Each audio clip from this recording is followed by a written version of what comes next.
Hello అండి. Welcome back to our channel. Today's recipe వచ్చేసి ఇప్పటి వరకు ఎవ్వరు చెప్పని రెసిపీ అండి. ఈరోజు నేనైతే చెప్పబోతున్నాను. రెసిపీ చూసాక మీరే అంటారు చాలా కొత్త రెసిపీ అని. ఇది యూట్యూబ్‌లో కూడా లేని రెసిపీ. హెల్త్‌కి హెల్త్, టేస్ట్‌కి టేస్ట్ సూపర్‌గా ఉండే స్నాక్ రెసిపీ అండి. వీడియోని స్కిప్ చేయకుండా ఫుల్‌గా చూడండి. అప్పుడే ప్రాసెస్ పర్ఫెక్ట్‌గా వస్తుంది. చాలా సింపుల్ అండ్ ఈజీ రెసిపీ, కాకపోతే కొంచెం కొత్తగానే ఉంటుంది.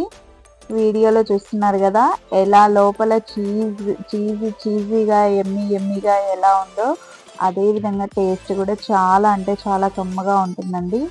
ఫుల్ ప్రోటీన్ రిచ్ రెసిపీ అండి ఇది. ప్రోటీన్ అనేది ఎక్కువగా ఉంటుంది ఇందులో.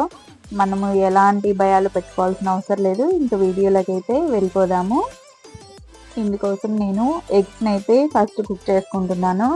గుడ్డును ప్రోటీన్ హౌస్ అని కూడా అంటాం కదా, అందులో ఉండే ప్రోటీన్లు కానీ, విటమిన్లు కానీ, ఖనిజాలు కానీ చాలా ఎక్కువ మోతాదులో ఉంటాయి. దానిలో ఉండే 13 రకాల విటమిన్లు కానీ, ఖనిజాలు కానీ మన మెదడు పనితీరును కూడా బాగా మెరుగుపరుస్తుందండి.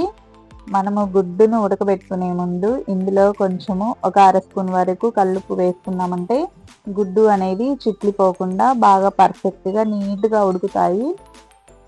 బజ్జీ పిండి కోసం నేను 2 కప్పుల వరకు శనగపిండిని అయితే తీసుకుంటున్నానండి. ఈ శనగపిండిని నేను మరాడించాను.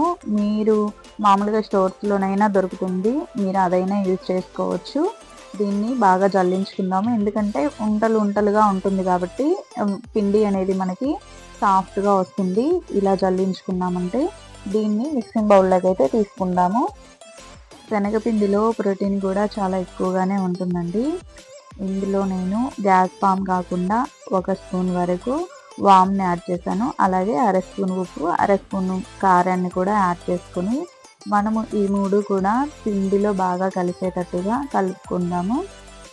ఇలా కలుపుకున్న తర్వాత ఇందులోకి కొంచెం వాటర్ అనేది యాడ్ చేసుకొని బాగా కలుపుకోవాలండి. మరీ జోరుగా కలుపుకోకూడదు, మరి అలాగని గట్టిగా కూడా కలుపుకోవద్దు.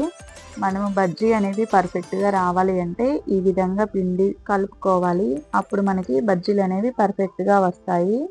అందులో మనవి స్టఫ్డ్ చీజ్ బజ్జీలు కాబట్టి పిండిని మాత్రం కొంచెం కేర్ఫుల్గానే కలుపుకోవాలండి.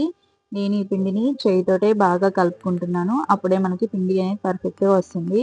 అలాగని ఎక్కువ వాటర్ ఒకేసారి పోసి కలపొద్దండి. పిండి ఉంటలుగా వస్తుంది. కొంచెం వాటర్ యాడ్ చేసుకుంటూ పర్ఫెక్ట్గా వచ్చే వరకు కలుపుకోవాలి. ఇందులో ఒక పావు స్పూన్ వరకు నేను వంట సోడాని అయితే యాడ్ చేశాను.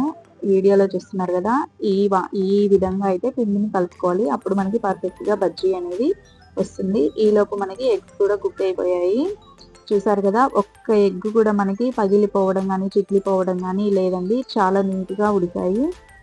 మనము ఉప్పు యాడ్ చేయకపోయింటే గుడ్డు అనేది చిట్లిపోయి లోపల ఉన్న గుడ్డు అంతా బయటికి రావడము అట్లా వచ్చేస్తుంది కదా. ఇది ఒక టిప్ అనుకోండి. మనం స్టఫింగ్ కోసం నేను ఆనియన్స్ని అయితే కట్ చేసుకుంటున్నాను. ఆనియన్స్ని కూడా చిన్న పీస్ లాగా అయితే కట్ చేసుకోవాలి. చాలా సన్నగా కట్ చేసుకోవాలి. అప్పుడే మనకి స్టఫింగ్ అనేది చాలా పర్ఫెక్ట్గా వస్తుంది. ఈ ఆనియన్స్ మన ఎగ్ స్టఫ్డ్ బజ్జీ టేస్ట్ని కూడా ఇంకొంచెం అయితే పెంచుతాయండి. ఈ విధంగా చిన్న పీసులాగా కట్ చేసుకొని మిక్సింగ్ బౌల్లోకి అయితే తీసుకుందాము.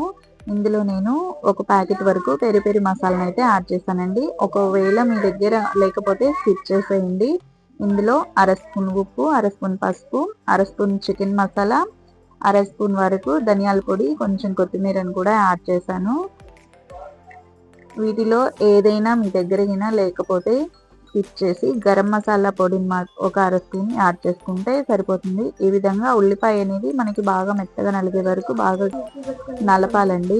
దీంట్లో నేను చీజ్ కూడా యాడ్ చేసుకుంటున్నాను. అప్పుడే కదా పిల్లలు ఇంకొంచెం ఇష్టంగా తింటారు.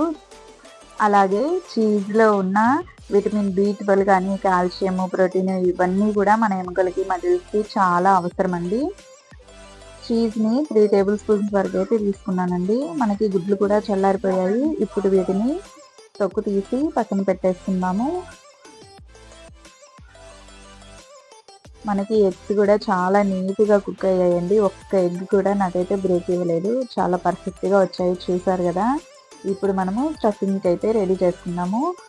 ఈ ఎగ్కి ఘాటు పెట్టుకొని అందులో ఉన్న పచ్చసొన ఉంటుంది కదండి, దాన్ని బయటకైతే తీసేసుకుందాము. అలాగని ఎగ్గును సగానికైతే చీల్చొద్దు. ఇలా ఓన్లీ సొన వచ్చేంత వరకు మనం ఘాటు పెట్టుకొని బయటకు తీసుకొని, ఇలా మనము ఆనియన్స్ అనేవి మిక్స్ చేసి పెట్టుకున్నాం కదా, అందులో ఈ సొననైతే వేసి మిక్స్ చేయాలండి. బాగా మిక్స్ చేసామంటే మనకి ఉంటలు కూడా బాగా నీట్గా వస్తాయి. మనకి వంట అనేది ఎంత నీట్గా ఎంత పర్ఫెక్ట్గా వస్తుందో మనకి స్టఫింగ్ కూడా అంత బాగా వస్తుంది. బయటికి రావటం అట్లా జరగకుండా ఉంటుంది. చూసారు కదా, నేనైతే ఈ సైజులో ప్రిపేర్ చేశాను. మీరు కొంచెం పెద్ద సైజు కావాలంటే పెద్ద సైజు చేసుకోవచ్చు, లేదా చిన్న సైజు కావాలంటే చిన్న సైజు అయినా ప్రిపేర్ చేసుకోండి. ఇలా మనము ఎగ్ లోపల పెట్టి కొంచెం అదిన్నట్టు అన్నామంటే ఎగ్ అనేది దానికి అంటుకుంటుంది. ఈ విధంగా మిగతా ఎగ్స్ని కూడా స్టఫింగ్ చేసి పక్కన పెట్టేసుకున్నాము. ఇప్పుడు మనము డీప్ ఫ్రైకి ఆయిల్ వేసుకొని వేడి చేసుకున్నాము.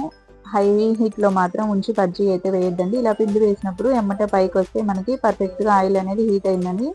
ఇప్పుడు మనం కలిపి పెట్టుకున్న శనగపిండి ఉంది కదా, అందులోకి మనం స్టఫింగ్ చేసి పెట్టుకున్న ఎగ్ని అయితే వేసేసి ఈ విధంగా ఒక గరిటె తీసుకొని దీనికి కొంచెం ఆయిల్ రాసి ఆ ఎగ్ని ఈ గరిటెతో తీసుకొని మనము ఆయిల్లో అయితే వేసేసుకొని డీప్ ఫ్రై అయితే చేసుకున్నాము.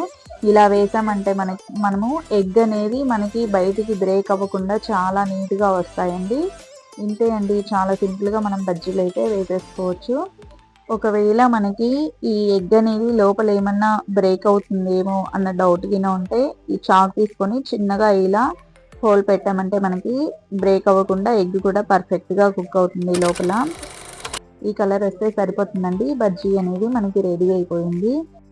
ఇంతే అండి, సింపుల్గా ఉంది కానీ కొత్తగా ఉంది కదా. పిల్లలకి ఇలా చీజ్తో చేసి పెట్టిన ఏ రెసిపీ అయినా చాలా ఇష్టంగా తింటారు కదా. ఈ వీడియో కనుక మీకు నచ్చినట్టయితే లైక్ చేయండి. అలాగే మీ ఫ్రెండ్స్తో ఫ్యామిలీ మెంబర్స్తో షేర్ చేసుకోవడం మాత్రం మర్చిపోవద్దండి. చూస్తారు కదా, మనం లోపల పెట్టుకున్న స్టఫింగ్ కూడా ఎలా మెల్ట్ అయిపోయిందో. చీజ్ అంతా మెల్ట్ అయిపోయి చూడండి ఎలా దారాలుగా ఎలా వచ్చేసిందో. చాలా టెంప్టింగ్గా అయితే ఉందండి. ఇంకా పిల్లల సంగతి అయితే చెప్పనవసరం లేదు, చాలా ఇష్టంగా తింటారు కదా. ఇలాంటి హెల్దీ అండ్ టేస్టీ రెసిపీస్ కోసం ఛానల్ని అయితే సబ్స్క్రైబ్ చేసుకోవడం అయితే మర్చిపోవద్దండి. ఇంకొక మంచి హెల్దీ రెసిపీ తోటి నెక్స్ట్ వీడియోలో అయితే కలుద్దాం. Thank you for watching.